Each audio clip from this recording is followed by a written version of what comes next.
Hey everybody, Brendan here, popping on before the pod to let you know that this episode is sponsored by Metal Fab tokens. We've talked about them multiple times now, multiple pods. But I know Fab is in the name, but they do Lorcana products as well. They do these little metal lore counters, which I'm showing on the video version of this podcast. So if you're watching on YouTube, you can see this. It goes 1 to 10 on the front side and 11 to 20 on the back side. Very high quality metal. It's a famous company or a famous product in Flesh and Blood, and is known for its integrity and just like a high quality product. So if you're buying the acrylic ones right now, have you seen those? I saw people buy them off Etsy, and I saw them at the store championships. Check out the metal ones. There's going to be a link in the description, metalfabtokens.com. They've been kind enough to sponsor us, so would really appreciate if you went and checked them out. Anyway, for this episode, we're breaking down the metagame, sort of the post-mortem of the set championships between Moyen, Kawa, and myself. We did win 10 stitches in 2 weeks, so we had a pretty good showing. Moyen was also only able to attend 1 weekend, so I think that number could have gone up if Moyen was not on vacation. This week, we're also joined by Raven. Raven is a legendary caster. In TCGs, he was a very famous caster in Hearthstone for a long time. If you watched the Hearthstone Masters Tour at any point in its life cycle, I'm sure you've at least heard Raven's voice. He's also into Lorcana, also attended store championships, so he joins us on the pod to talk about the post-mortem of the metagame for the set championships. So check him out. All of his links will also be in the description. And finally, we do have a spoiler, for Ursula's return. Which is really cool. We're really happy to get spoilers. This is going to be a rare card this time, to steal card. That's all I'm going to give you. We have the the evaluations of this card are a bit split on the pod. They're a bit split. I do agree with Moyen though. I think this spoiler is better than our previous ones, and it does have some potentially exciting applications. Anyway, shout out to Metal Fab for sponsoring this episode. Check out their links in the description. Let them know that Podcana sent you. Enjoy the podcast.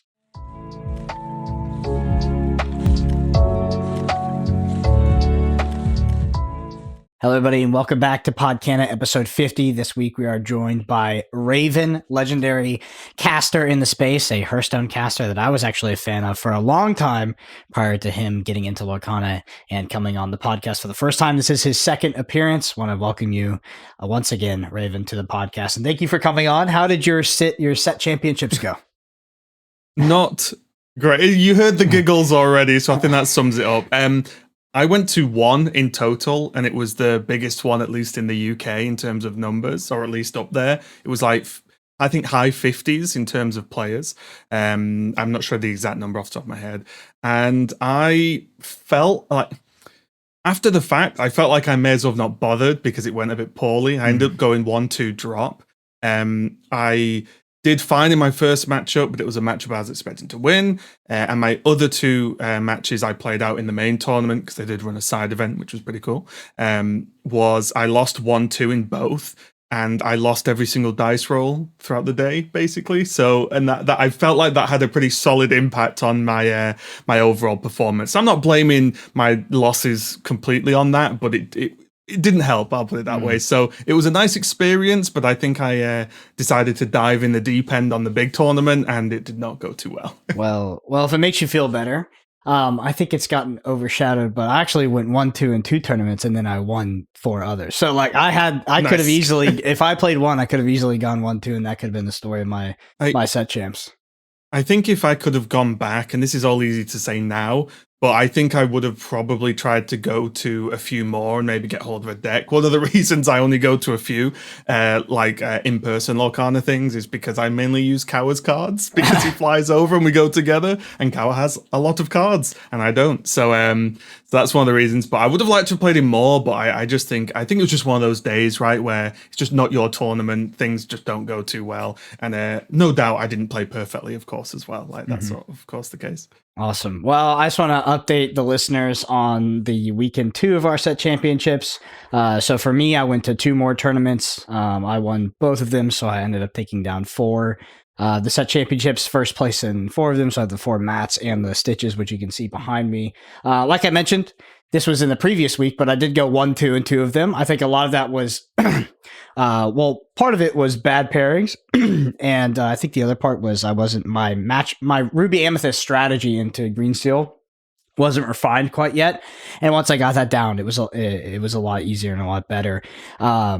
But yeah, honestly, losing those 2 tournaments, the ones I did go 1, 2 in, that was a mercy, because those were weekday tournaments that started at 7 p.m. and both of them went past 2 a.m. All the ones I won were weekend ones that started in the middle of the day on the weekend and just went to like 9, 10 p.m. So I'm actually pretty happy with with those results. Kaba, I know you played in weekend 2. How'd it go for you? I ended up coming second on my tournament on the Saturday, and then I got top 4 on Sunday when I flew over to play with Raven. It was tough on the Saturday. I literally had a champion map. All my opponent needed to do was top deck 1 card, which was GOAT, out of 30 odd cards. They got the GOAT. So that's how I lost the championship. But again, it was really close friends, so it was just amazing to make to the finals. And yeah, I had a great time. I'm really, really proud that I managed to secure the 4 stitches. Not just secure the 4 stitches, but like play a deck that fundamentally was not as well known in the meta as other decks. I will say that, like Amethyst Steel, since Zan played it at the 1K, it has gained a lot of, it's become a lot more popular. But ultimately, it's not up there with your Red Blues, your Ruby Amethyst, your Amber Steels, that type of thing. So I was really happy to perform as well as I did on that deck. And Moyen wasn't able to play this weekend. He was on vacation, but he did play a little bit of Lorcana. I know you hit rank 1, I think maybe multiple times at this point. I think you're rank 2 right now, but Moyen, it seems like you've been grinding the ladder a bit. And it's fun from the outside. I was telling Moyen this because he posted, it was like there was like almost a 3-way tie, and I was like, it's pretty exciting for the spectators. It's kind of fun to watching Savige queue it live, and then watching they kind of shift from 3 to 2 to 1. It's very exciting. Oh. So overall, as Podcana, I think now we have 10 stitches over 5 weekends because I didn't play my second one. So I think we performed very well. On ladder, most of these guys, they get rank 1 and they stop queuing, but I can't stop playing and I can't get myself to play best of 1. So I try to get like a big lead, which is very common in Hearthstone for sure, where people just jam on rank 1 if they know they're winning a lot. Until they have like a 10-game lead or something. And it's very difficult in Lorcana because to even get there, it's like a loss costs you more than 3 times of what your win gives you. So I tried and I peaked like 5 wins ahead, but then I lost 3 in a row and it took me like 10 hours to get back to rank 1. But that's the price you pay if you want to play. Yeah, have you considered making a second account or a third account with like a funny name? Not really. I would rather like have an outrageous lead than have a second account up there. Yeah, I was gonna say I think Moyen's like really used to that grind. Like you mentioned, the Hearthstone days, right? Like you literally have to play the game for 8+ hours a day to be at the highest level in terms of Hearthstone. So like for example, for me, there's no way I could do that. But I truly respect the grind because like it is tough to maintain for sure. Yeah, we need Lorcana Watchstone, right, for the end of the season. I think that'll be really good. Like for those of you who don't know, in Hearthstone, this thing came up pretty often where on the last like day of any given ladder season, which in Hearthstone is monthly, there would be streams that are just spectating the top X players as they're queuing and just watching them play, basically to see who's going to actually finish rank 1 or top 10 or whatever, finishes are needed for those tournaments in the past. So yeah, those are super exciting. I really enjoyed those streams where it's not, you can go and watch the players that do choose to stream it, but then there are people who are just hitting spectate and it's like, right, let's see how Moyen's doing. Is Moyen going to win this? If he wins this, he's going to overtake Savitz and so on, so on. I think it's really good content to watch. Again, stressful as the player, great as a viewer. Yeah. It would actually be a good idea to set that up because Pavel recently announced that he will have a rank 1 cosmetic for end of this season. That like a type of cosmetic that's not currently in Pixelborn. So there's at least something people are playing for. That's how you do it. I honestly feel like the Pixelborn ladder has breathed like so much life into the game.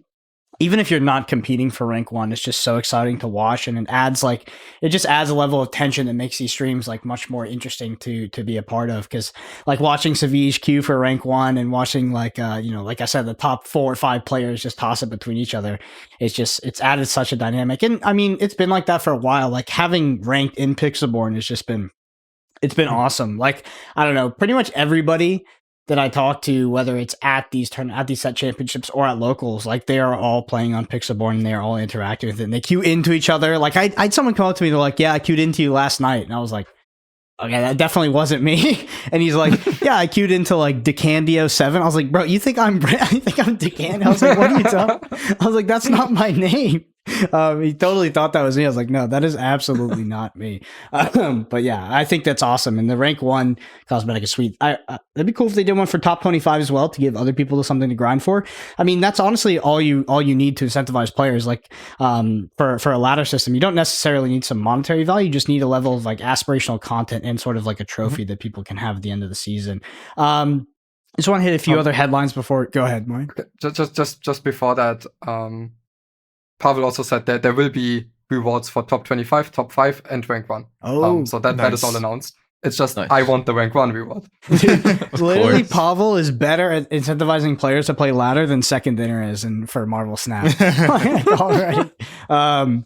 Yeah, so a few more headlines before we hop into this building session. And ultimately, we'll be talking about the metagame sort of post-mortem after these set championships and looking towards Lille and Atlanta, how we think it will change in decks that we're considering playing at those tournaments. So in terms of the news, we had the red-blue deck tech go up with me and Maureen. Go check that out. I mean, Maureen hit rank 1 with that deck.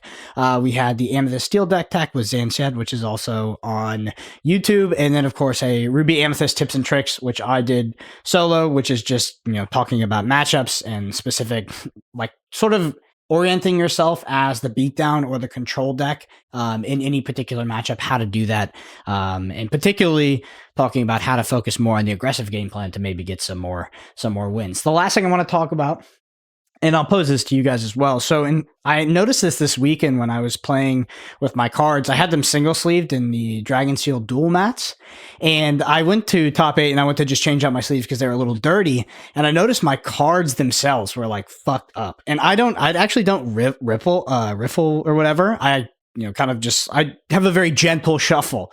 But just from holding them, they were actually kind of warped. They were like wavy, and I think it's due to the cardboard being very low quality. And I think that if you want your cards to maintain their integrity in Lorcana, which is actually not the case in a lot of other card games. I've never had this issue in another card game. I actually moved over to double sleeving my cards, which I hate because it's a stack, and like you always feel like it's going to fall over. It's hard to shuffle, but it was just something that came up and I didn't expect it. So I don't know how you guys are sleeving, if you're single sleeving or double sleeving, but I've moved over to double sleeving because my cards, they just don't stay straight. Like they kind of get like all warped and stuff from just shuffling. Got too strong of a grip. Yeah, it's like just intense playing. Brandon's too strong. Yeah. I mean, you guys might be surprised. Definitely take your cards out and look at them. I was surprised. I took them out and I was like, "What is this?" I had no idea it was happening. I'm happy I saw it, but I'm using the the perfect cards now, and I have this actual mountain of a deck. It's a nightmare. It's a nightmare. Nice. In my head, I have this picture of Obelix playing TCGs and then wondering why his cards are messed up. All right, let's head into this building session. This is our listener question section. This one's from Wesley Hicks. He says, love the podcast, and an idea with the Atlanta challenge coming up. Could y'all do a video going over the formal tournament etiquette rules, like the cards facing the correct way, your opponent shuffling your cards, sleeve rulings, etc., and tips to the event, what you should bring, snacks, water bottles, etc., and other things that may be beneficial to newer tournament goers? I love this, Colin. This is a great suggestion. I'd be more than happy to do that. This is something that Brendan talks a lot about when he mentions tournaments and stuff, having sustenance, being able to actually play at your best, and make sure you're well rested. Don't be going to a tournament heavily fatigued. Make sure you have food and be hydrated and stuff like that. It's extremely important. So yeah, I think that honestly, the weekend before, like Lille and Atlanta, will obviously be going over the meta, but we will also be putting in these reminders, like, because these are very, very important things to make sure you are playing at your best. But specifically, I think tournament etiquette and rules is something to touch upon. So even the small things about like cards facing the correct ways. That's even something I kind of experienced this weekend. the way you put down your cards and your ink, sometimes when you shuffle them back into your deck, they can appear the other way around. So again, because this is going to be the 2-game format, within the weekend, I'm like, okay, I want to finish my game. So you're quickly shuffling stuff. If you get a quick chance, make sure all your cards are orientated the correct way, and then just shuffle them back together, and you should be good. But yeah, it's a great comment. I think something else to be included in that, and I know you guys talk about this and do it often, but is also how you react to other people not adhering to these things as well. Because I played the side event, and it was just a side event. It wasn't a big deal. There wasn't much of a prize. It was more just something to do for people who were knocked out. So it wasn't a huge problem. But I think my last opponent was infuriating, and I don't think they were doing it in a trying to annoy me way. But basically, everything you can think of that your opponent could do wrong, like physically with the cards or on the table or whatever, they pretty much did. And it started to really stack up. And like I said, it was just a side event, whatever. It wasn't a big deal. But I think if you're going to, one of these majors, that is something that you should speak to a judge on or something. If they're not tapping the cards or whatever, spending their ink, obviously, or they're stacking ink in a weird way and not letting you see how much they have, or not answering the questions of how much they have, things like that. The biggest one for me, just as why it's off the top of my head, because I was playing Emerald, is when you play Ursula, the 2-drop, to look at their hand, make sure they let you sit and just have a few seconds at least to look at all of the cards in the hand. Because I had people this past weekend, like, they'll flick their cards down, fan them a little bit, and go, oh yeah, there you go. Especially if they've got no songs, because they'll be like, oh, well, there's no songs, so you don't need to see it. And it's like, no. That's a lot of information you're missing out on. So just as a random extra tip, if you're doing anything like that, make sure that if there's any problems, just speak to a judge or something, because it is infuriating. At least to me, it was really annoying me, honestly. But I was like, it's just a side event, whatever, I'll let it go. I had a friend get a game loss for putting his hand into his inkwell, which he should get a game loss for, by the way. But the main thing I really didn't like about set championships was like the sort of flexibility of the rules. Like at a pro event, I feel much more comfortable adhering to the rules very strictly. And I'm not talking about myself. I'm talking about my opponents would consistently break the rules. And I'm like, it just puts me in such a terrible spot. Yeah. I'm just like, I just don't really feel like calling a judge, because I know that when they cast Develop your brain and put both those cards into their hand, I know they probably put the same card back on the bottom. I know it's an honest mistake, but it's like, that is absolutely not allowed. I'd have people put their hands into their inkwell all the time. Ultimately, I wasn't calling like judges or anything, because like, I don't know. I just didn't care about, like, that is my least favorite part about this like mid-tier competitive event, like right before professionals. Like, you have people that are there hardcore enforcing the rules, like your opponents. They will never give you anything back. They might try to angle shoot you. Like, you have to play tight, but then it's like not symmetrical, where you encounter these opponents that are very loosely playing. They're actively like breaking the rules because they don't know about them. And you're like, you're just like in this weird middle ground. You're like, I don't know how to navigate this situation. It actually for me, by far my least favorite part about those events. It's why I actually like pro events, because everybody's on the same playing field. It's like, there's a professional event. You play to the rules. I play to the real rules. Because at these other ones, it feels like I play to the rules, and then I don't hold my opponent the same standard, which is on me. It's on me. But I don't like holding people that are ignorant of the rules to a very high standard, and because it ruins their game experience, because they just don't know. They just don't know. I think that's something that could be important as well, because of these like first few like major events are coming up. One, if you're going, you've probably paid a good chunk of money to travel there, unless you're lucky enough to, like, I don't know, live a short drive away. You're probably paying for hotel, travel, whatever. You prepped a lot. Like, don't have a bad time because you were afraid to just, like, call a judge on something or make sure everyone's playing fair, basically. Because that is a huge waste of not only your time, but also, like, real resources, right? You're spending money to do this. Just make sure everyone's being cool and being even, because it would be awful to go to a tournament, especially maybe for the first time, because obviously, you guys, especially, Brendan Moyen, are like, have done a lot of in-person tournaments of various games at a high level. Like, I think there'll be a lot of people at these events, at least the first few, that don't have that experience, because Lorcana might be, I've spoken to so many people at even these set championships who are like, oh, this is my first card game. Like, I'm just sort of trying it out. And it could be the case that whether they're ignorant or not, or whether you're one of those people who it is your first card game, just ask questions, right? And like speak to a judge if you're unsure of anything, because you don't want to waste your opponent's time. You also don't want to waste your own. Yeah. I just want to call out a few, I'll pass over to you real quickly, just a few things that I encountered that my opponents, I talked about a little bit on last week's podcast, a few things that my opponents were kind of consistently, or at least not inconsistently doing, that were definitely immediate game losses in a scenario. One is what they would put their cards in their deck, not all the same way. So like because the way you put in your ink, they maybe put cards like the other way, and you can see that in the sleeve. Like you can see it, like there's the open side and there's the closed side. I had multiple opponents that did not know that was a big deal. We never called a judge on it. I just told them, it's like, hey, if you go to ATL, like, because most of them are going to Atlanta, it's like, you go to a major tournament, you will get a legit game loss for that. That is marking cards and stacking. That's it. Like, it's considered basically cheating. I had multiple opponents that would have like an individual sleeve that was like particularly messed up, and I mean like egregious. So like after every match, you should definitely look at your sleeves and replace the ones that are busted, because it happens. Honestly, for me, I'll pile shuffle before every match, like in front of my opponent. And if I see a messed up sleeve, I just switch it out right there in front of them.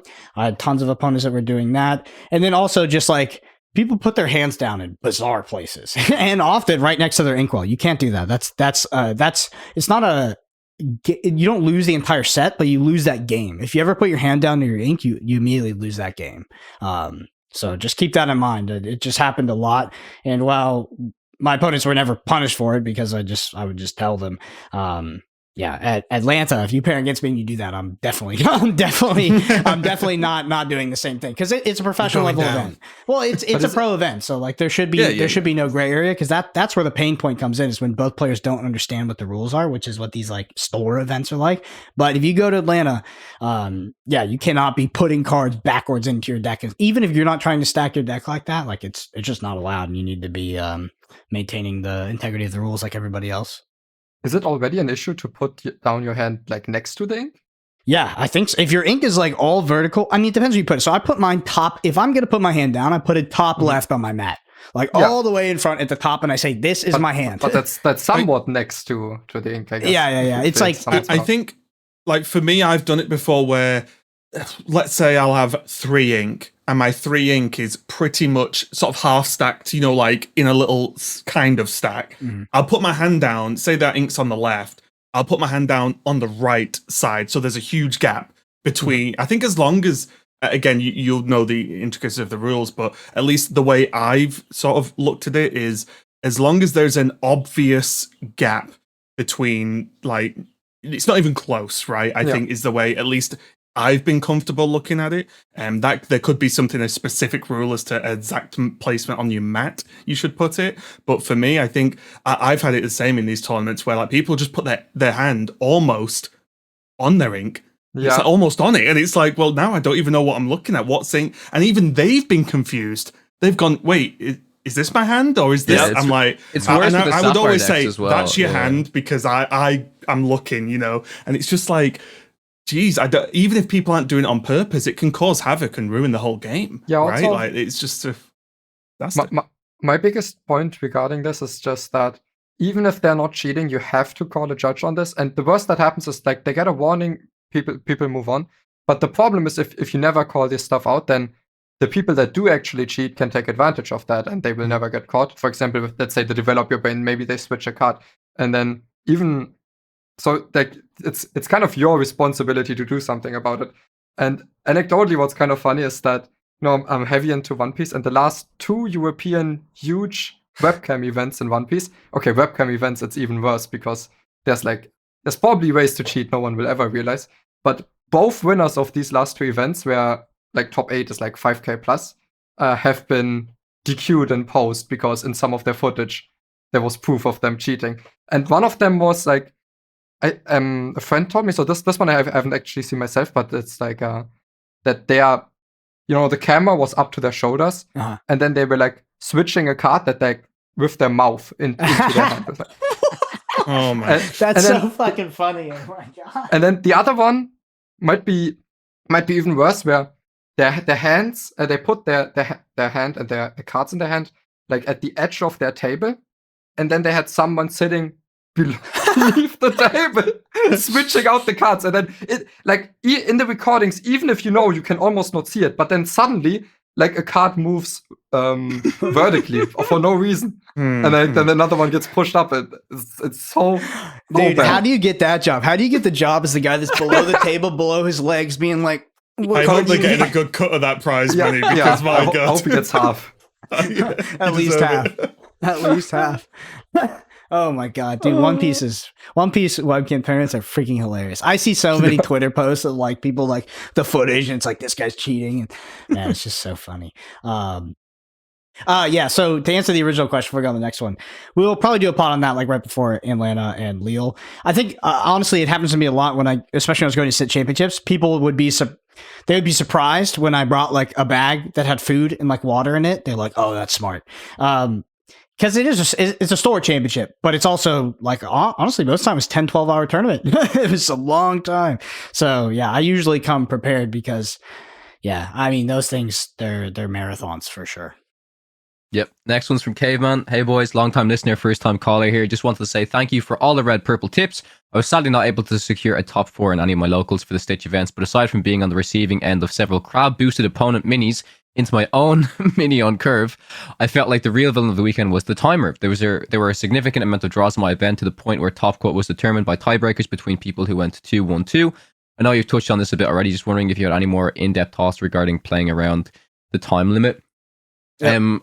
Brendan, I'll pass this over to you. You talked about this multiple times. I had an unintentional draw in my last tournament. I had opponents that actively admitted to me that they were planning to draw me if I had not 2-0'd them and things like that throughout the weekend. So, and this would have been I would no way I could have called a judge on them. This is talking about finishing an RA mirror in 10 minutes or something like that. Where if both players are very committed to finishing that match, you can do it. But oftentimes that's not the case. Unfortunately, I went to an unintentional draw because I played blue red in my last event. So I won three events on RA and one on blue red.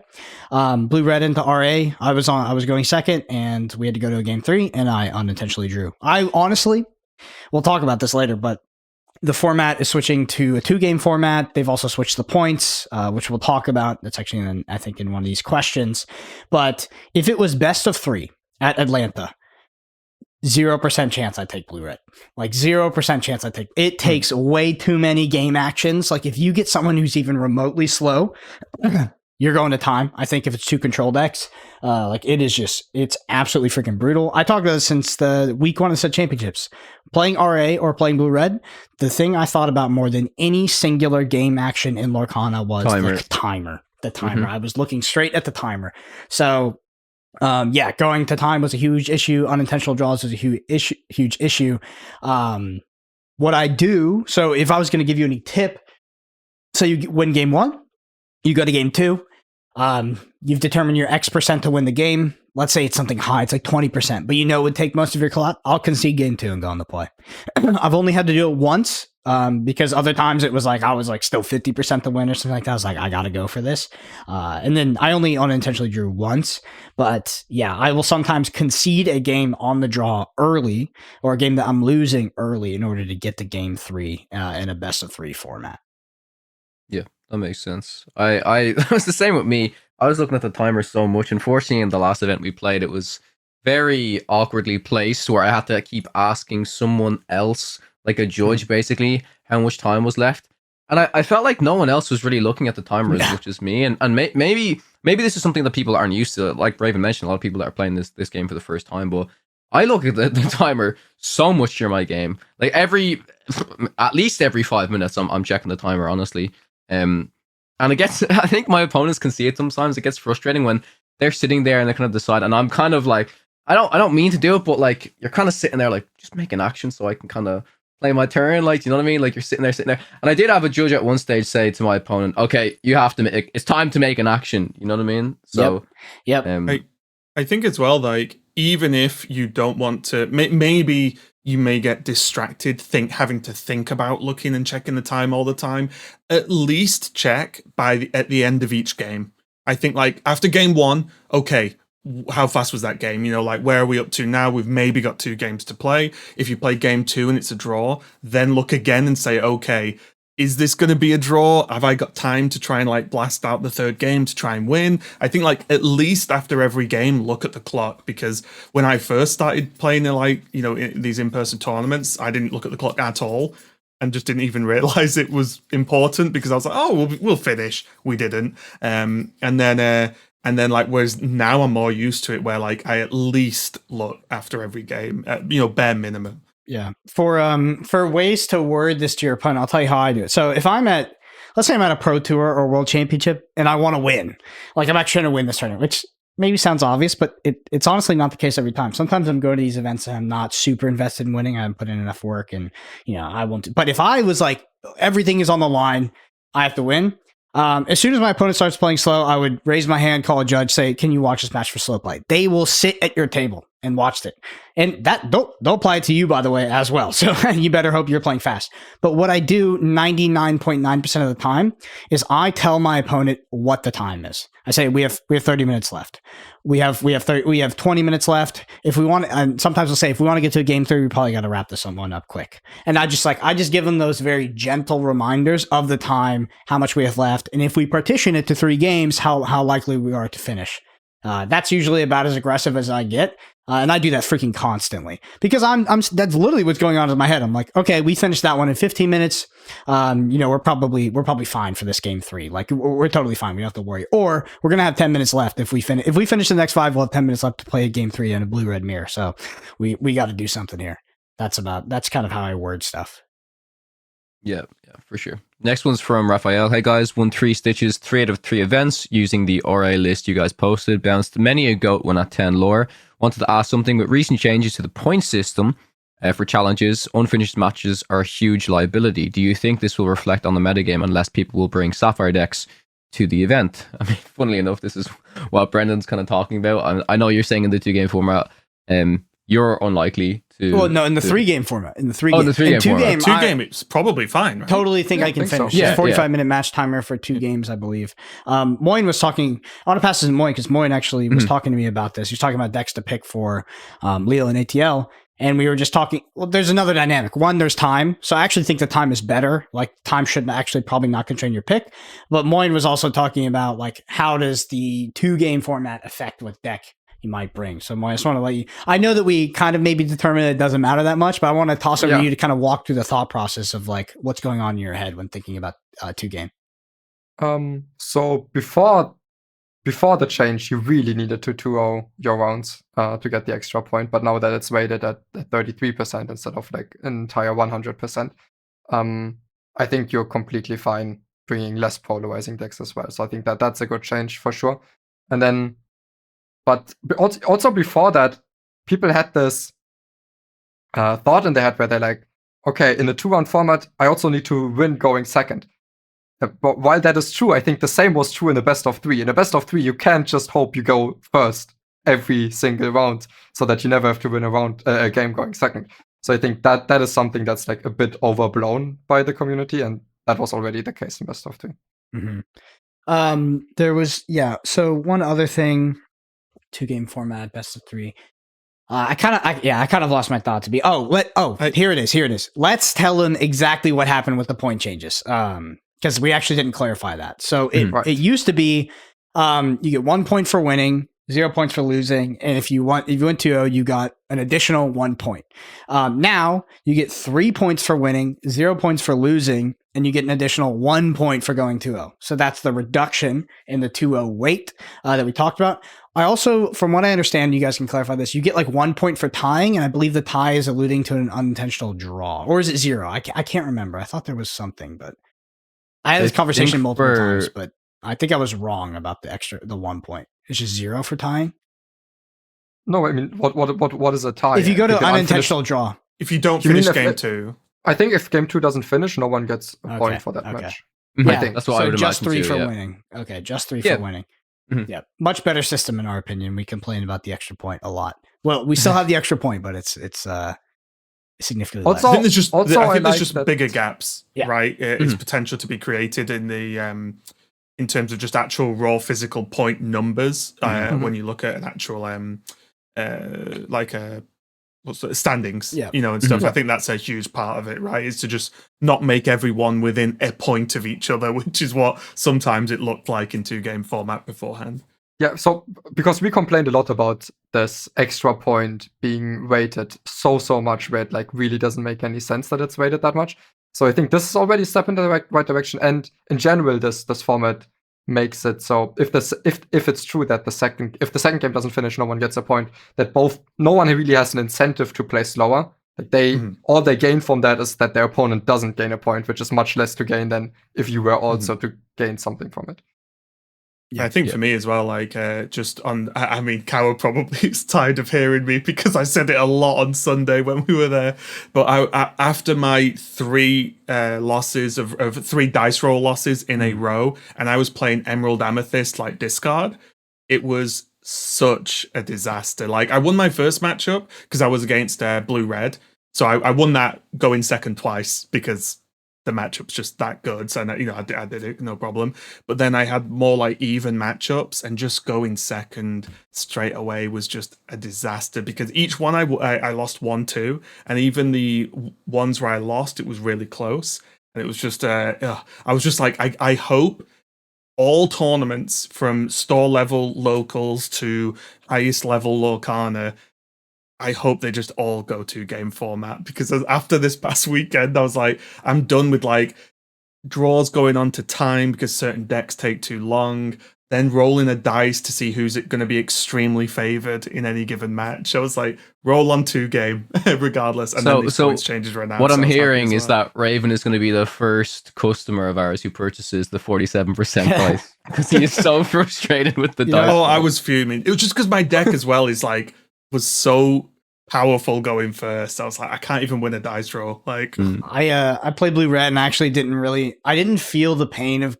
losing the dice roll as much this past weekend because I wasn't fucking finishing 3 games anyway. So like I got a 2-0 anyway. Like it seriously. I was like, I played mostly. Yeah, I played mostly against RA and Blue Red mirrors. So like I had to win 2-0 anyway.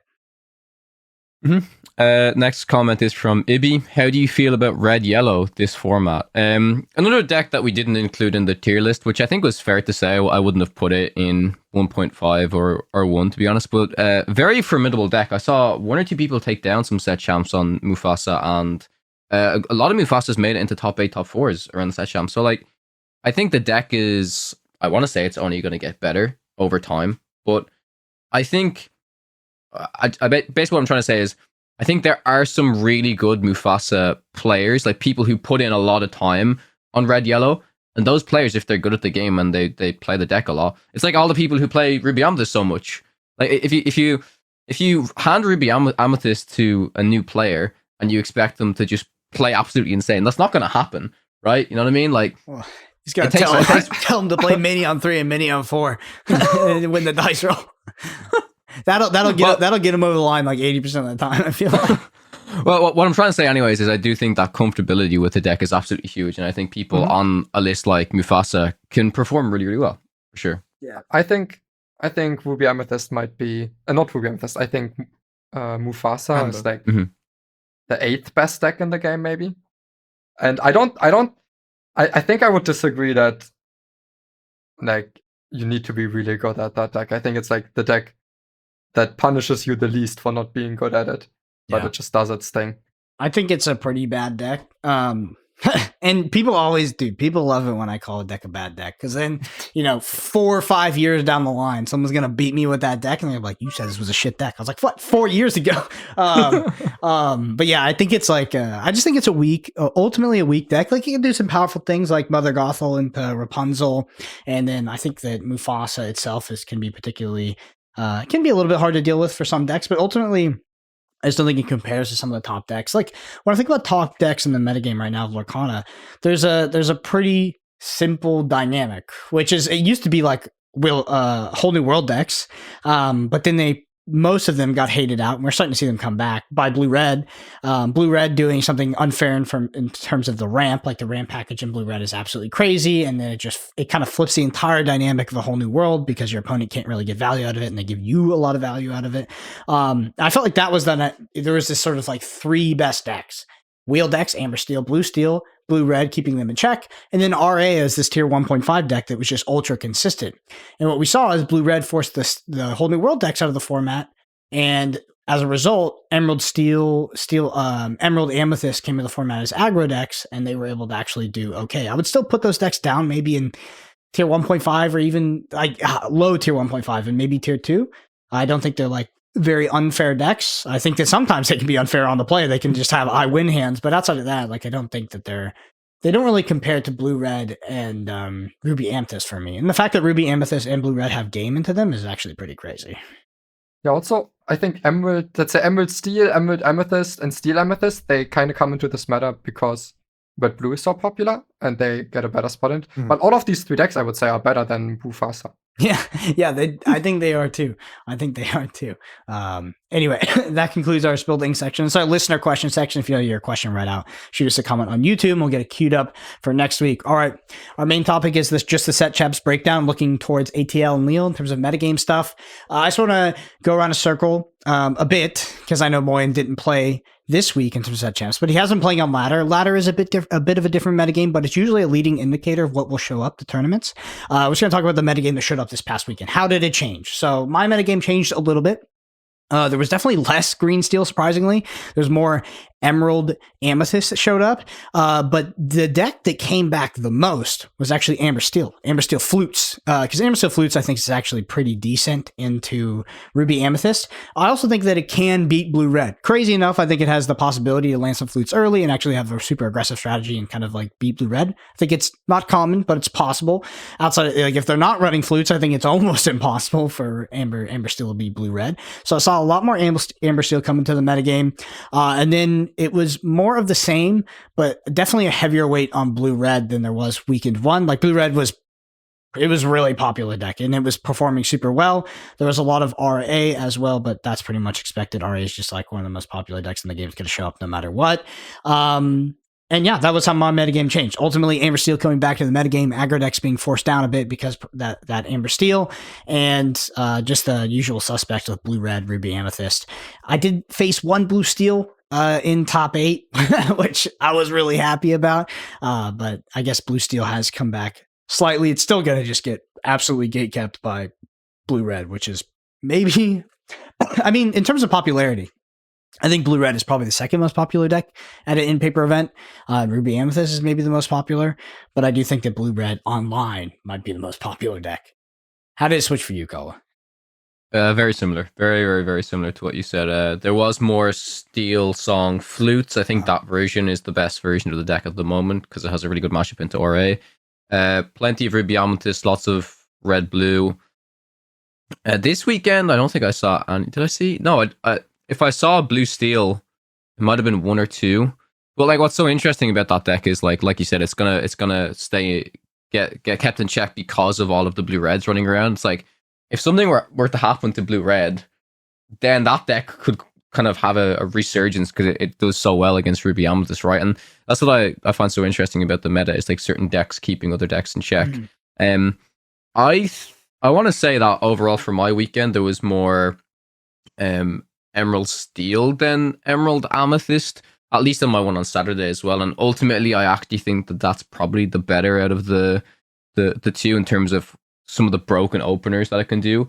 I know ultimately they're both kind of the same kind of discard package, but Emerald Steel has access to some really strong removal tools when you pair it with like the Ursula, which that like the Amethyst version doesn't have, and then also just strong cards like Mr. Smee. Like having a Mr. Smee in a deck compared to not having it in a deck, there's actually a huge difference. Like that card is ridiculous. I think as well, the Emerald Steel beats the Emerald Amethyst in my experience as well. So that's like because I guess I'll just piggyback because we played in the same one on Sunday, but I saw Red Blue, Ruby Amethyst, and then so many Emerald X, whether that's Amethyst or Steel, because one, I think it's just a deck that people can just understand very quickly because you have these like set openers, right? Like, you know what the first 4 turns of your game should almost always look like. So then that thing's really easy to learn. And then normally by then you can kind of snowball, or that's the plan anyway. But I think like I was sort of watching people, walking with down tables and stuff, and there was a lot of Emerald. And I've seen the same on Pixelborn as well. I think it's just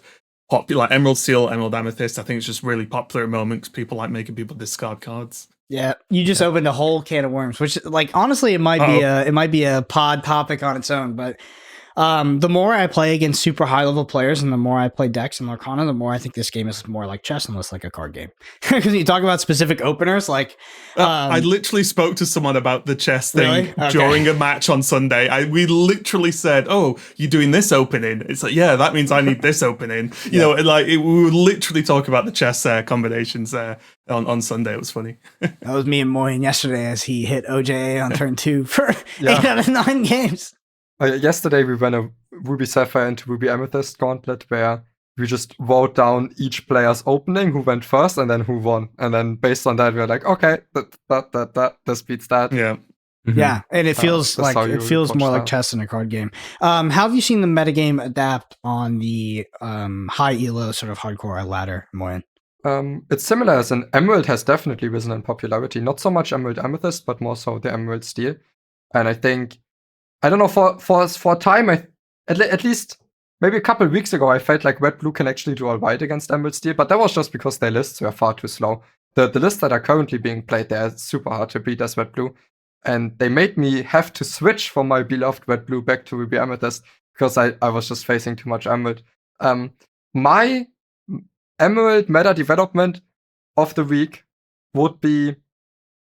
Okay, no, I won't name the card yet, but there's a big development. I know what card you're talking about. Okay, so basically... Name the card! Ruby Amethyst players that seem to struggle against Emerald usually struggle because they don't value dumping the hand enough against the Prince John discard lines.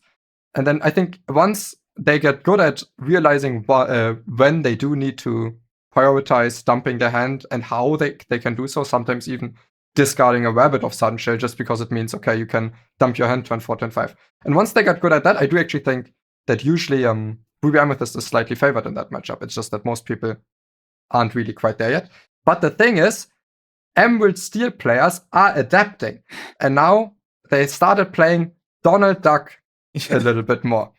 And at the start in Emerald Steel, the card was only played maybe as a Floodborn for Bucky, but that's not what the reason it's played now. The reason it's played now is it's kind of this 4-cost pseudo sad beast, because at these stages, at least against Ruby Amethyst, often they already dumped their entire hand, and drawing a card could be detrimental if their opponent has a Prince John on the board, or because they have are flooding the boards with Flynn Riders and Merfolks, maybe a Fire Attack. It's like they don't even want a card in their hand, and having a card in their hand is very comparable, maybe sometimes slightly better, maybe slightly worse than not having a card in hand. And so the Donald Duck is sometimes almost one-sided in its card draw it's giving, and that is basically a sad beast for 4. Quest for 2, 2/5 set line. I think that's one very reasonable way. So what we're trying to to say here is that Brendan has learned that he doesn't have to draw a card off Donald Duck. Yeah, I have. But now they play the fucking Flynn Rider, bro. Like, they play the Flynn Rider to get more lore. That's the next development. Now we're ultra dumping. They play Donald Duck, and some play Flynn Rider as well. Honestly, a week or so ago, I started facing like these sort of the slightly updated versions of Emerald, whatever, right? With the Donald Duck, right? The Donald Duck comes down, and I think last set I was playing Donald Duck in some discard thing I was messing around with. So it's like, I know what the card does. My opponent played it, and we're playing, I think they were Emerald whatever, I was on Emerald Amethyst. Played Donald Duck. I'm like, okay, yeah, sure. And then my turn, it's like, their turn. Draw a card. I was like, well, yeah, of course. As soon as I clicked yes, I was like, wait, no, I don't. Yeah, I was like, never making that mistake again. And I was like, it's just because your brain is like, oh, of course, this is kind of okay. It's more cards. And then you go, wait a minute. Yeah. Like, this is just fueled the fire. Oops. I remember the moment I was just like, I wish I could take this back. I had the same happen last weekend on one of the finals against Emerald Steel, where they double Strength of Raging Fire, shoot something, shoot my rabbit, and they're like, you have to draw a card. No, I don't. I definitely don't try. Yeah, that happened to me in a paper where someone was like, English was not their first language. So I was like, I thought that they were saying you may draw a card because like, I thought that's just like, it didn't trigger to me like that was, they were actually just reading the card and they're like, start of my turn, you may draw a card. And I was like, oh, fuck, I got to draw a card. And then like make you discard and draw another card. I'm like, dude, this card is insane. And then I realized 2 days after when I hopped on the pod, I was like, oh my God, it's actually a May trigger. Oh my God. Oh my God. Anyway, I want to talk about deck choice for ATL/Lille, so Atlanta/Lille. I said this in the chat very boldly. I said, there's no way I'm playing blue-red at Atlanta. And I might play blue-red. Who knows? So the metagame, honestly, if these emerald decks keep getting so good, I might play blue-steel, for God's sakes, because it's looking hostile. But my idea is that the metagame that's going to show up to Atlanta and Lille is not going to be like your top hardcore ranked or your grandmaster ranked kind of Pixelborn. I think that your first like few rounds are going to be highly volatile in what you face. And for instance, I played blue-red at this past championship. Round 3, because I had an unintentional draw, I paired into someone on Amber Amethyst aggro.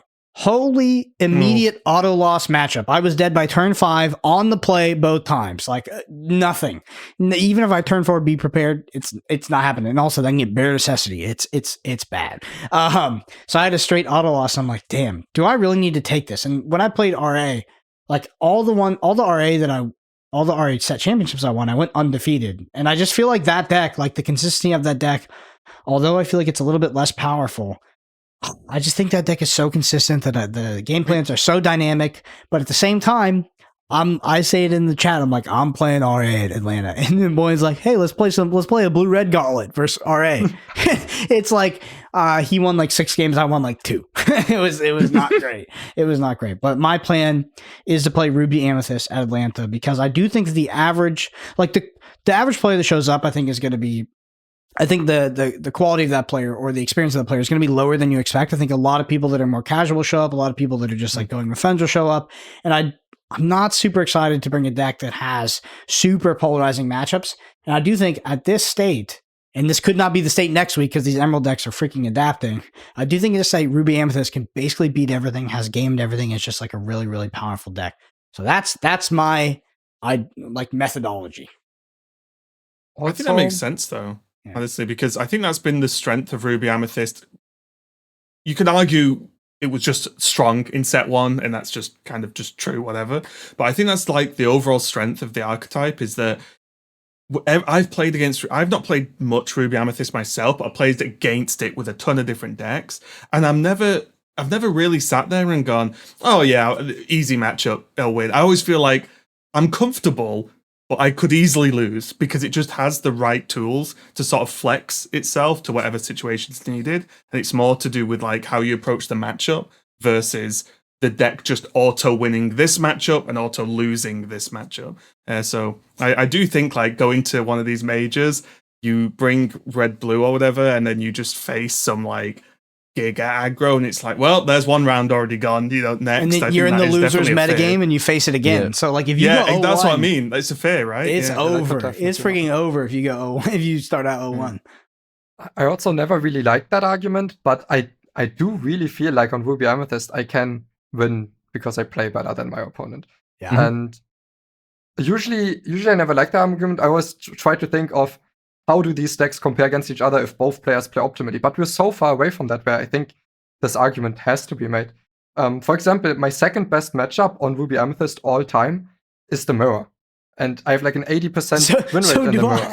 I also, like my Pixelborn stats on my Ruby Amethyst deck, 4 set 3, is an 80, I think it's 80 or 86% win rate in the Mirror. It's ridiculous. And it's somewhat because we tended to play maybe a few more books than our opponents. But I think it's also because we play this matchup better. And so technically, if we were just evaluating Ruby Amethyst strength, we would have to evaluate the Mirror as like a 50% matchup. And I think if the Mirror was a 50% matchup, I don't think I would be playing Ruby Amethyst.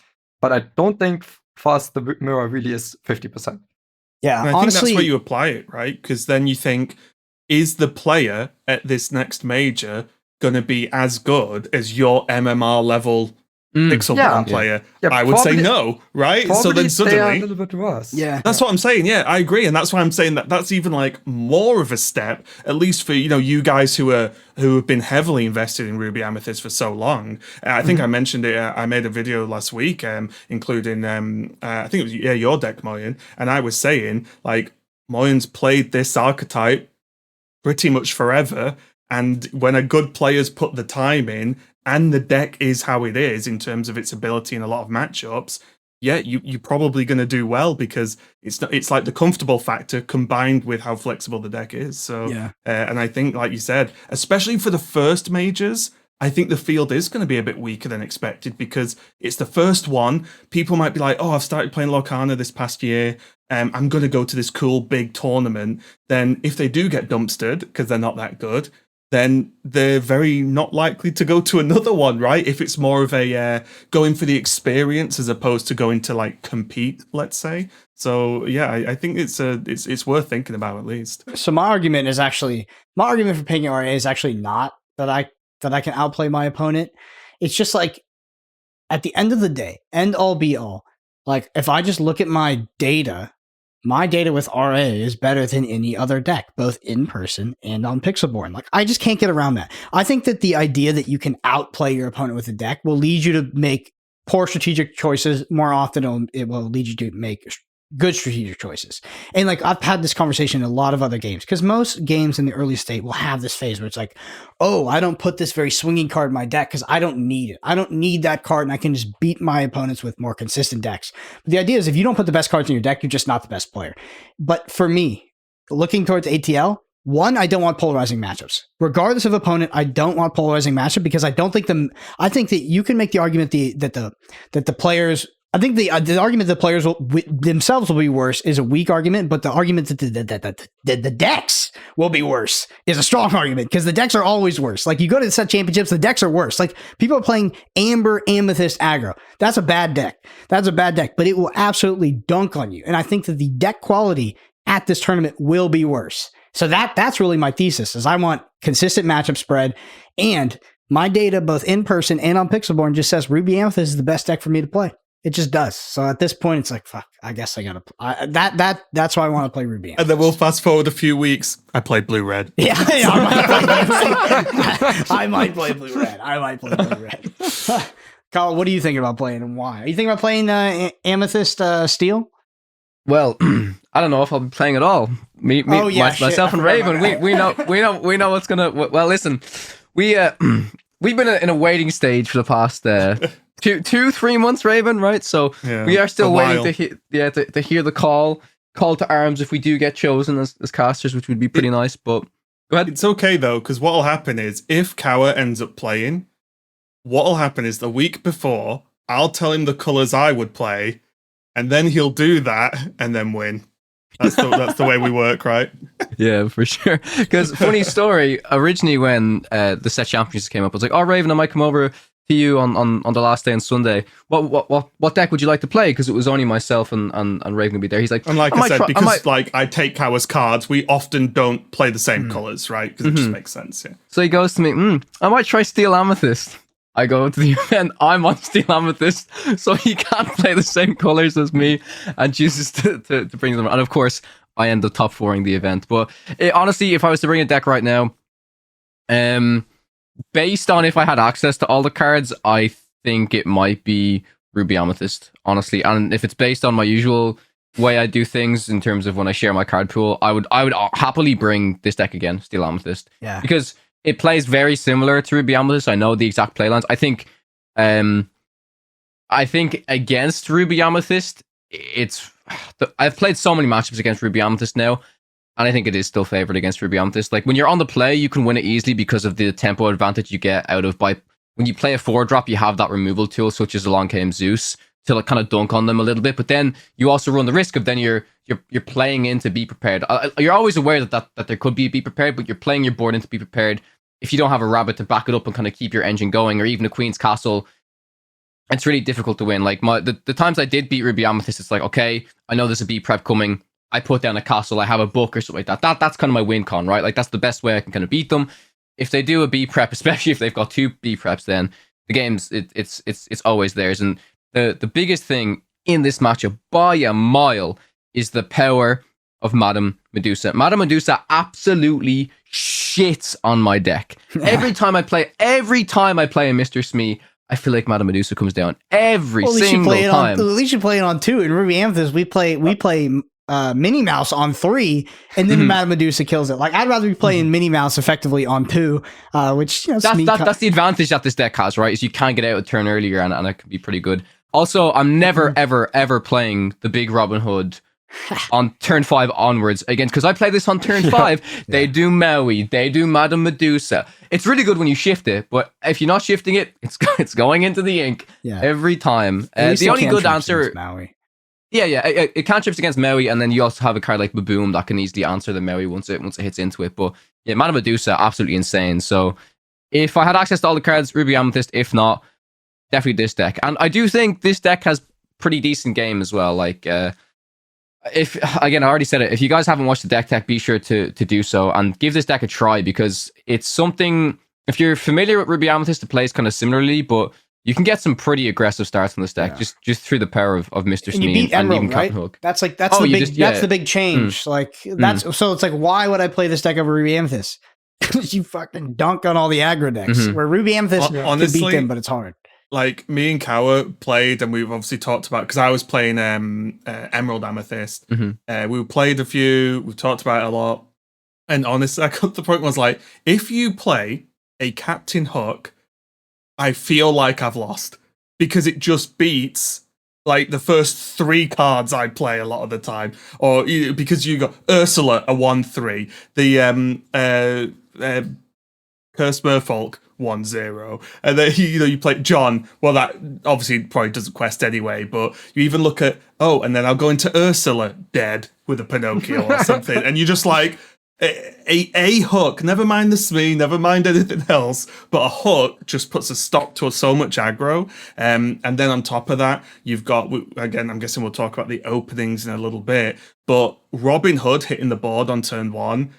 You just sat there going, right, okay, I already need to work out how I'm supposed to deal with a 3/6 on turn 3 as Emerald Amethyst. And I was just like, I need crabs, I need foxes, I need the whole army to just take down the 3/6. So it's really, really scary. You've also got Benja in this deck, which does help against the red blues a little bit more as well. Like, you're able to not so much against Dime, because usually when your opponent plays Dime, they're already getting some value out of it already. But Benja alone, even to try and stop like a Hiram kind of pop off, because how I've lost against red blue in this deck, like I'm pretty favored into red blue.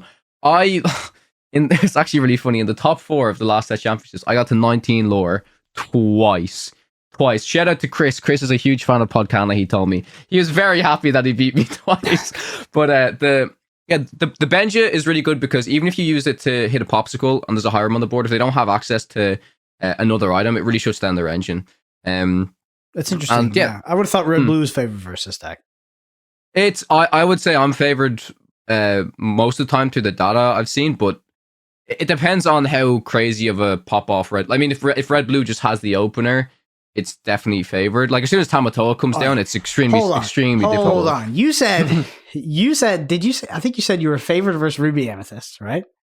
No, Okay. Unfavored. 50-50. But you're favored versus red blue, and you're favored versus all the aggro decks. Yeah. And Emerald.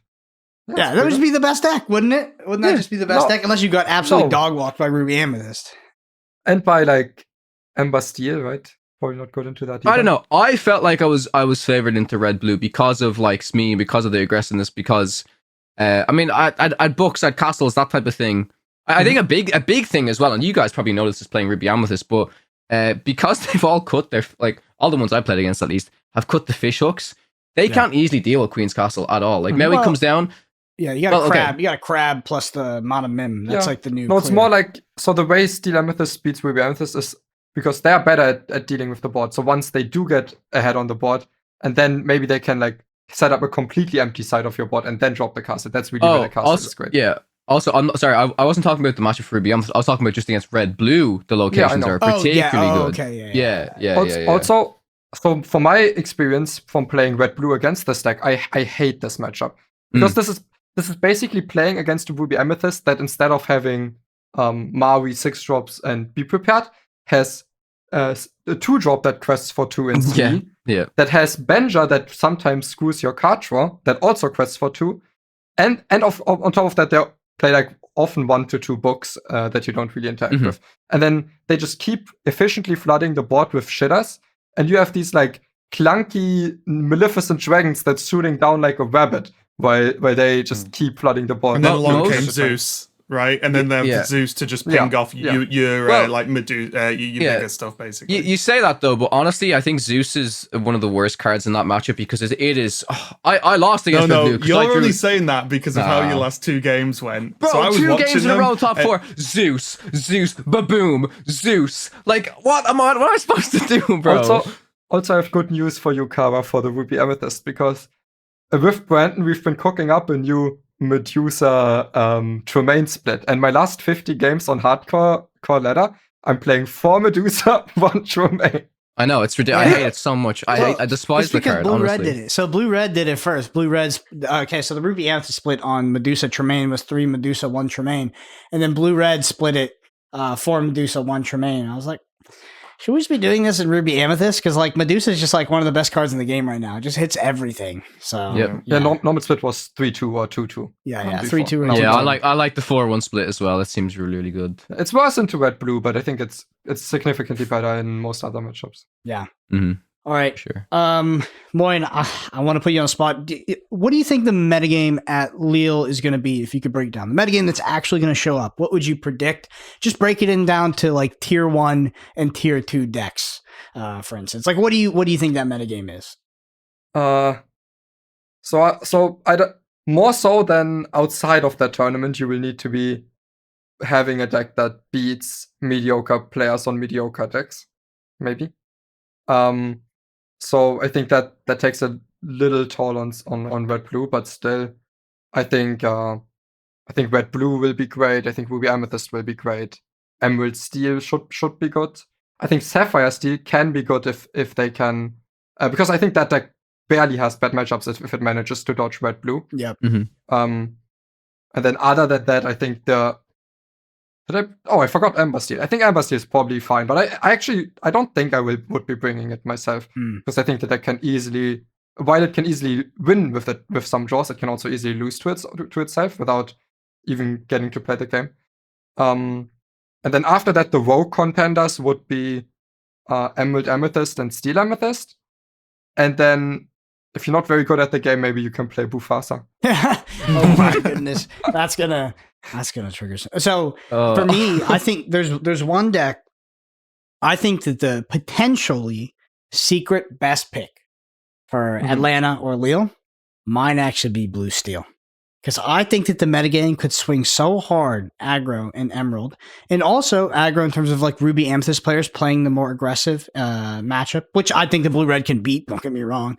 I think we could actually see maybe a bit less Blue Red at these tournaments. In which case, like you said, I think Blue Steel is like an insane deck. I think it's insanely well positioned as long as you dodge Blue Red. And I do think the metagame conditions could coalesce to a way where Blue Red is maybe not as represented at these tournaments. Yeah, I think that's a fair assumption. Because also, can you build a Blue Steel deck that can beat Blue Red? Because they started adding bells. They started adding bells, and I think that there's more of a non-zero chance than there was before. Mm-hmm. Yeah, I think it's extremely difficult to beat that deck. And like, if you take red blue out of the like top slot for like best deck in the meta right now, and you put Blue Steel there instead, like you said, it just has such great game into so many things except that specific deck. Because like you think about red blue and it's like, oh, it has really bad games against like all of this like hyper aggro stuff, but it's pretty good against everything else. But then if you're expecting that there will be like, you know, some people that will just bring this kind of aggro soup to, it depends how much aggro soup you think will be at Lille or Atlanta, right? Or the risk, you don't want to take the risk of facing off against that. Then Blue Steel will probably be better. But it's hard to say. If it was RA heavy, I would like to play Blue Steel as well. I think Blue Steel is like Blue Steel is one of the very best decks against RA. Yeah. Mm-hmm. Yeah. I'm just wondering how much this is all just you guys planting subliminal messages to direct the meta where you want it to be.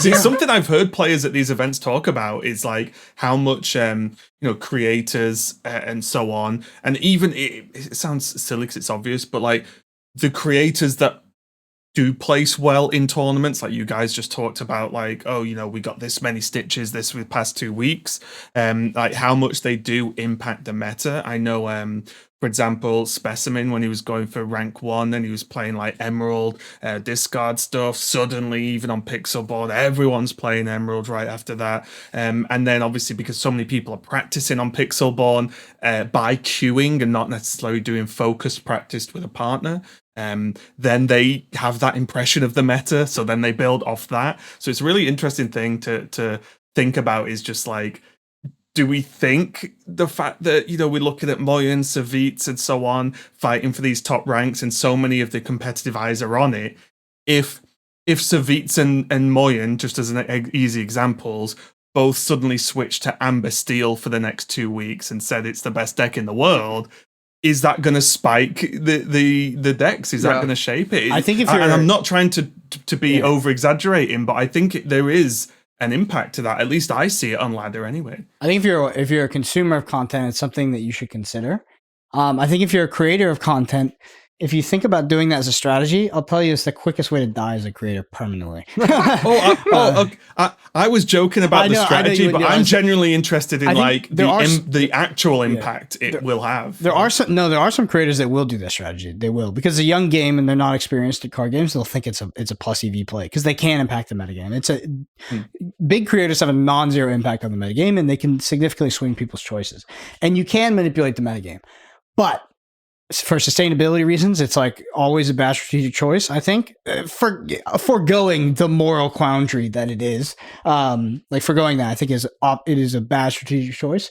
But for us, I think that for longevity, for our community and for like what we represent, we're always incentivized to actually just provide what we're playing. I think that the Ruby Amethyst deck I put out was tips and tricks really hurt my ability to win the mirror, unfortunately, because now people are taking aggressive ones. In terms of impact that content has, I think it's a huge impact. I would look less towards like videos, like YouTube videos, like, if we did a deck tech on Blue Red or we did Ruby Amethyst tips and tricks, I would look more towards those rank 1 streams. I think those are massively impactful. When Savige hits rank 1 with a deck or Moyen hits rank 1 with a deck, that's really what I've seen people sort of hop on, especially like if Savige streams Blue Red for a week and a half, trying to hit rank 1, then does it. Like people really tend to follow that, in my opinion. And then outside of that, I think that a lot of the Emerald stuff was a bit of people piggybacking off of the Spessy train, because he is the only he might be the only like big Emerald player I know. Yeah, he might be the only player that actually Raven I think enjoys Emerald too, but I was the original Emerald enjoyer. Thank you. The first tournament I went to, I won with Emerald Steel. You enjoyed it before it was cool. Yeah, exactly. As always, I'm too early to the party. That's my problem. I get there, get involved, and it's all gone then. But yeah, I am a fan of Emerald, which is why I think I've played Emerald at every tournament I've played in. Yeah. In one form or another. Maybe that's not because it's the worst color, so we just give you that as the throwaway color. It doesn't help that there's me, Kawa, and Kim. 2 colors each, there's 6. I always get wonder why we never over. picked Emerald. Yes, Spessy really tried to convince me Emerald's the best color in the game, and I was like, maybe it's the worst. Emerald is the only color I will not add into my fucking deck. Like, I will not say it's the best color in the game, but there's a lot of enjoyable cards in that color is what I'll say. That's true. I feel the same, but the opposite. I feel like it has all the unenjoyable cards in it to play against. Yeah. How dare you? Honestly, to play as well. I don't like running out of cards in the hand. All right. Yeah. Biggest thing, Brendan. We actually forgot to mention at the start of this podcast, Podcana got a spoiler for set 4. Woo! And I will say this, Brendan might disagree. No, I think it's better. I think it's better than last set. I showed this card to Brendan, and Brendan was like, This card's trash. No, you said this card is trash. You said this card is trash. Bro, I mean, more defended it. Savige said snitches don't get stitches, bro. Oh. But I think the card we got now is better than both of our last 2 cards combined. Yes. Yeah, probably because there's a single card in the game that exists to facilitate this being playable. But nevertheless. All right, Colin, you can read it out. I'll pop it up on screen and post. Go for it. Okay, so our card is a steel card. LeFou, 3-cost inkable, 2/3. Opportunistic Flunky, Dreamborn Ally, Quest for 1, rare card. With an effect I learned from the best. During your turn, you may play this character for free if an opposing character was banished in a challenge this turn. My first take on this, a card that I want to combo with this if I want to get like super early tempo. And yes, I have been playing Amethyst of Steel. Pair this with Pinocchio. If you think about the play line, right? Turn 1, you do Captain Hook. Turn 1 for them, they play a card. Turn 2, you do Pinocchio. You do the challenge. You play LeFou. On turn 3 already, sing Friends on the other side. Boom. You've max tempo. Okay. Now, Brandon, tell me how the card's bad. Tell me. That just sounds that literally sounds like a bibbity bobbity boo line. You're like, no, do this, turn 2 do this, turn 3 do this, turn 4 do this. It's only a 3-card combo. Yeah, I don't know. I think that the card, like as a 2/3, like I think cheating out cards for free is amazing. I just think the body is like not great. It's a 2/3. I also think this like only goes in a whole new world decks, like at best. I think in the idea where you Pinocchio something, you put it out of your hand, like I don't think it's good enough. I think it might be okay in a whole new world deck where you turbo dump your hand, you kill something on turn 2, you're shifting, right? So you're like shifting, then you're pumping this out for free, like then like singing a whole new world, doing stuff like that. But like I love playing cards for free, but it just seems like it can be so dead. It's just like it's a 2/3 the Quest for 1. Like you get out then for free with the Pinocchio then ink it, Brendan. Well, you're gonna say if I say then ink it. You're gonna say then don't put it in my deck. You're gonna say don't put it in my deck. Yeah, you're gonna say don't put it in my deck.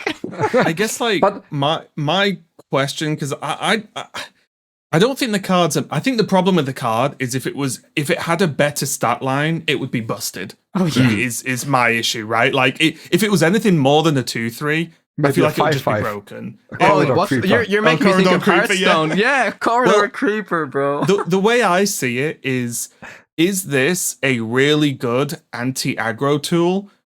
And if it is, does Steel need it? Because it basically, the aggro is going to be questing. If you say hook, if you say, whatever you have on turn 1, you're probably going to be able to trade. And if you don't, it's because they've not quested, which is probably good if you're against aggro, sure. And this is a whole extra body to start trying to trade versus aggro stuff. Now, whether that's true or not, I think the real question is, does Steel need a card like this to be aggro? Because of all colors, I feel like Steel's the one that has all the removal to help deal with aggro, right? So I think like that's where I'm at least. I think it's a cool card. The effect is strong, but does Steel need it? I don't know.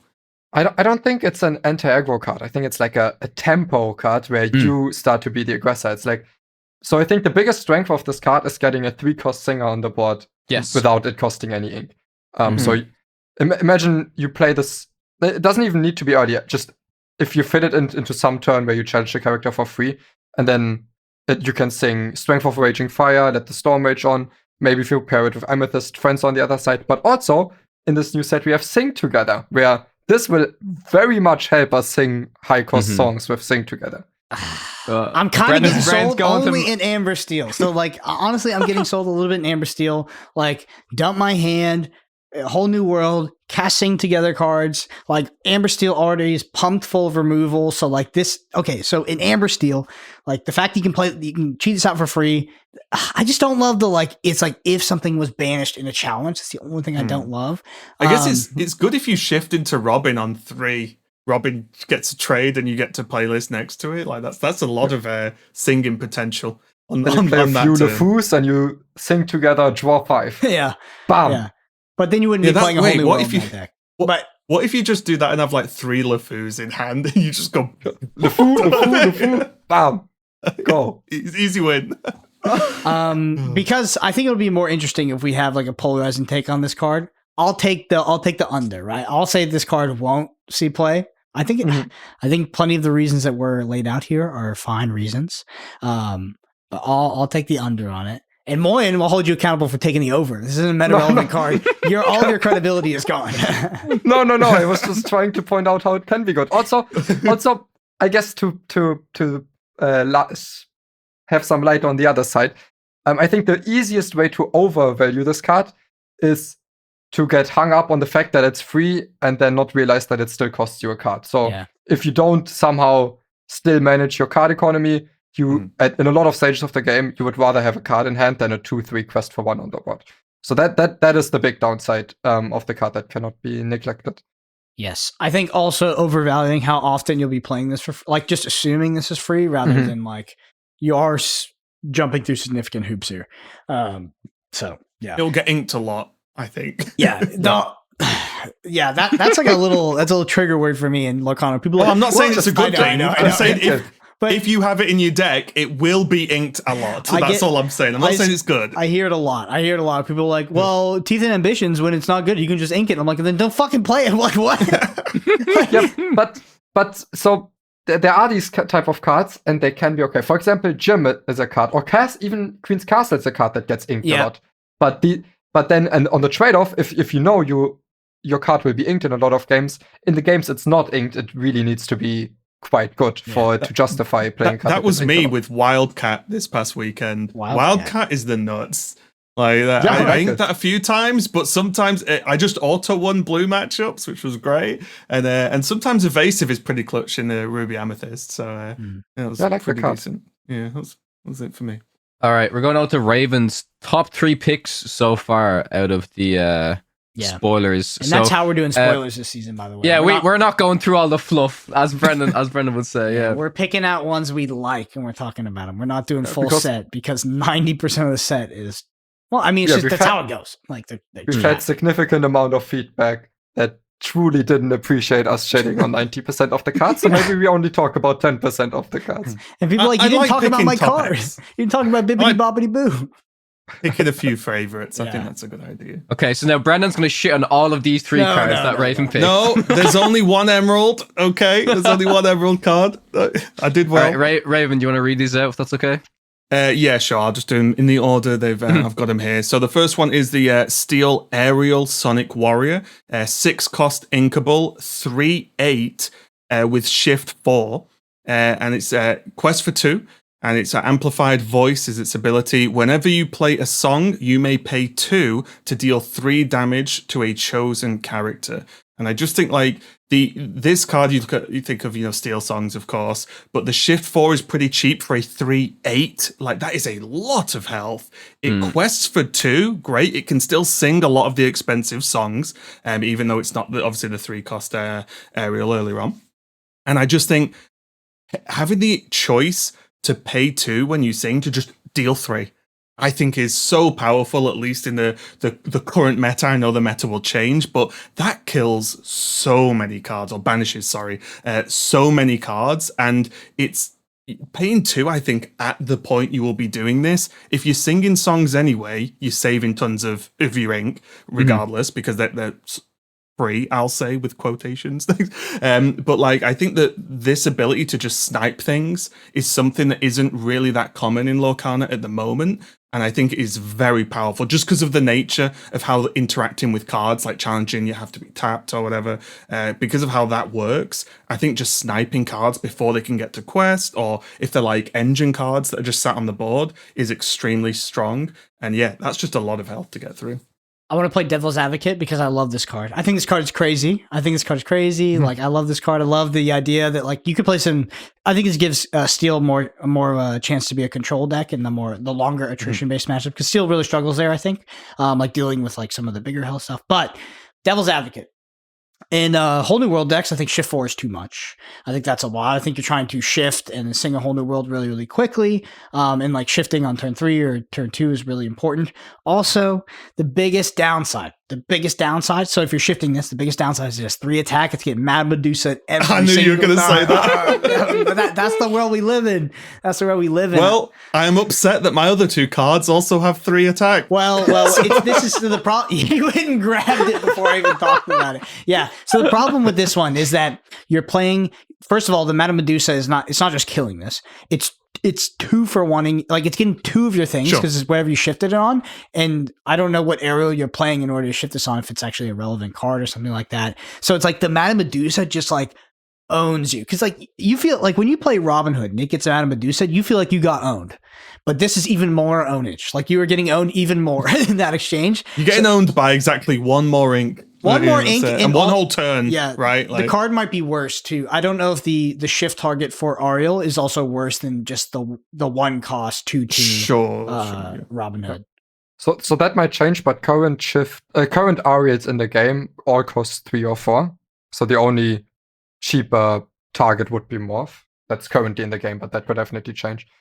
And like in general, the stat line is insane. It's only annoying that it fits Medusa so perfectly. It needs to be a 4/6. Let's make it fair. 4/7 I'd play. Oh my god. Yeah. Yeah, I mean, this card might be, if it was that stat line, it might be so good it would maybe demand like things like Dragonfire to come back in the format. Like that would be it would be really, really powerful. So I think they've intentionally put this at 3 attack.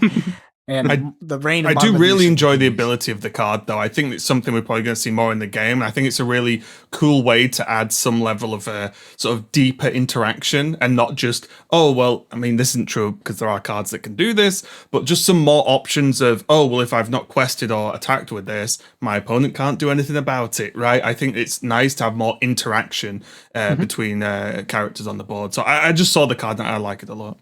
Yeah, it's shall I move on to the Emerald card and really make Brendan happy? Yeah, I just felt like it's kind of funny how we have the sweet spot of 4 attack like we did in Hearthstone with Shadow of Pain and Death. Priest. And now, now we have Medusa and I guess World's Greatest Criminal Mind, but that's played less. The next one is Emerald card. It's Cricky. Finally, more good Mulan cards. I like it. It's a 5 cost and inkable. It's a 3/4, so a little bit weaker on the health. And it quests for 3, which is obviously quite a lot. And it has an ability called Spreading Good Fortune. When you play this character, your other characters get +3 attack this turn.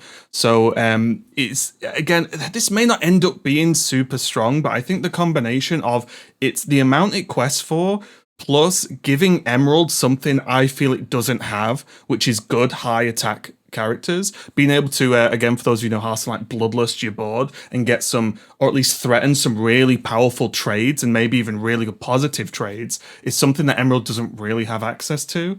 And I think, it's inkable, it's 5 cost. After it's done its ability and you've played it, it still quests for 3.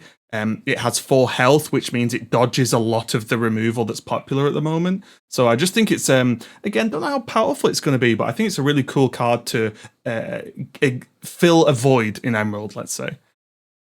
This one, I think this one for me is going to be lower, because I think this is giving Emerald something it doesn't necessarily have, but also something it doesn't necessarily want, at least in the current Emerald strategies. The current Emerald strategies are definitely warped around some busted fucking cards like Prince John, Sudden Chill, Ursula Singer. So like Emerald strategies are warped around that, because honestly a lot of colors in Lorcana can do different things than they're currently doing in the metagame. The problem is that they have these cards that just rise above the others, and they're just so overwhelmingly powerful that the color identity like warps around them.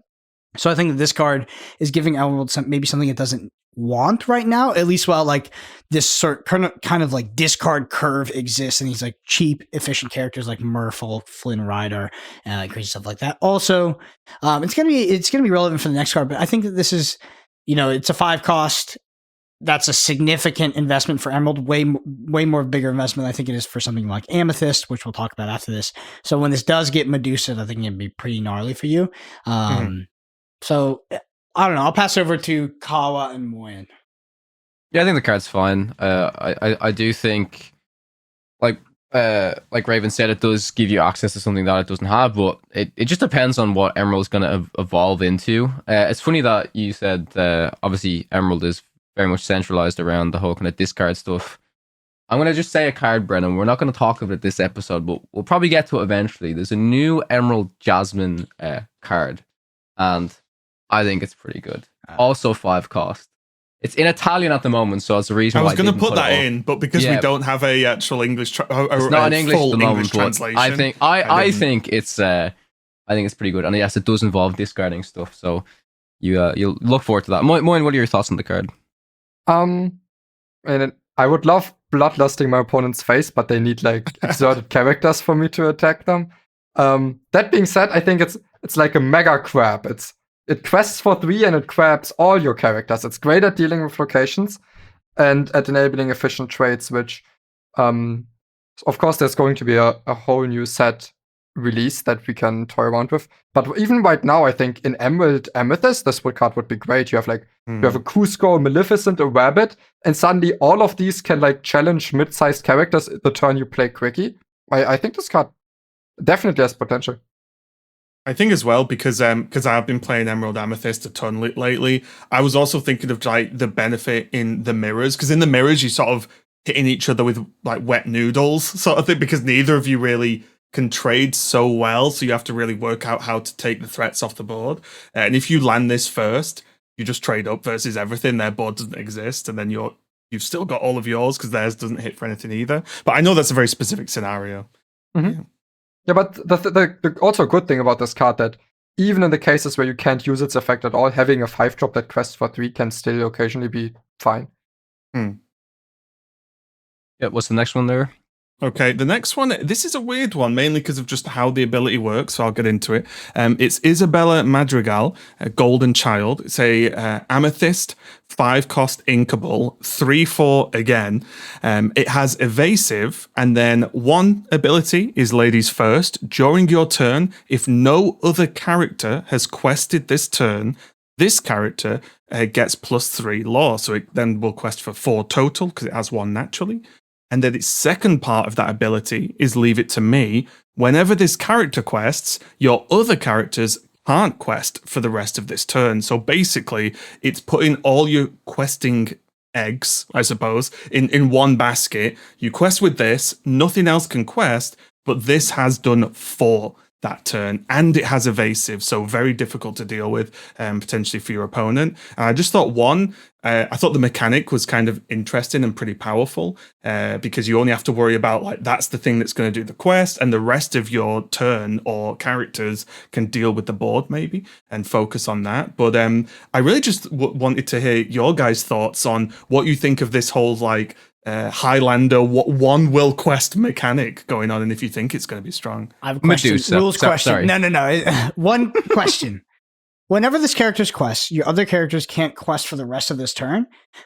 Does that count characters that are not in the battlefield yet? So what if you quest with this, then you shift something? Can you quest that? How does that work? No, you can't. I wouldn't say so, because it just says your other just characters for the rest of the turn. So to me, other characters just means you're shifting on anything. Yeah. It's like a permanent static for the rest of the ability. turn. Yeah. Yeah. Interesting. That's how, because I feel like it would be way too strong, because then you could just like you said, you can sort of just get around it in certain ways. I feel like this whole thing is the one card quests. So I do think the card's good. So you get quest for 4, and the rest of your characters you can use to either banish stuff on the board by challenging. You can sing songs, or you can just leave them, which is often what you want to do anyways, because it would be disadvantageous to exert them.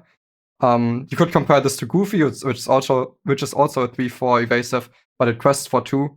And I think this will often Goofy's not a very good card, but I think this will often be quite a bit better than Goofy by questing for 4, even if it means you can't quest more than that on your turn. I think this has potential to be like a very, very good meta relevant card. Seems amazing. Like I really like this card, and you can make the argument it gets Medusa, but it does. It does, and but I think that will be relevant if Arya is one of the better decks. But that being said, I think the effect here is way more powerful. Also, like I think the Ariel effect is really powerful, but you're shifting that character, and when you get Medusa, it's really bad. So I actually really like Isabella Madrigal. I think it might be a super meta relevant character. Actually, I wonder how good it is in something like Blurple as well, like Blue Purple. Yeah, because it gives them. you could maybe dime it, but also it gives you the reach against those Minnie Mouses as well. Like this is also like eating Minnie Mouses for breakfast. You could. I was actually a little bit surprised it had evasive. Honestly, I was sort of looking through the card, and my brain just skipped past evasive. Then I went back up. I was like, oh, okay. You know, like that's like the extra icing on the cake, I think, because even just a 5 cost 3/4 that quests for 4 with a slight downside. Yeah, it wouldn't be a good card, but I don't think it would be terrible. But the evasive, I think, is a nice sort of like addition to the card that makes it. You could also use dime on this, right? First, and then if you had more quest potential out of your other cards, then you could actually quest with them. It says during your turn, if no other character has quested this turn, it has +3 lore. So you could use the dime, gain 4, and then like if you have, I don't know, a Tamatoa that can gain like 6, just quest with that instead. Yeah, maybe you would dime the Tamatoa then. But oh well, yeah.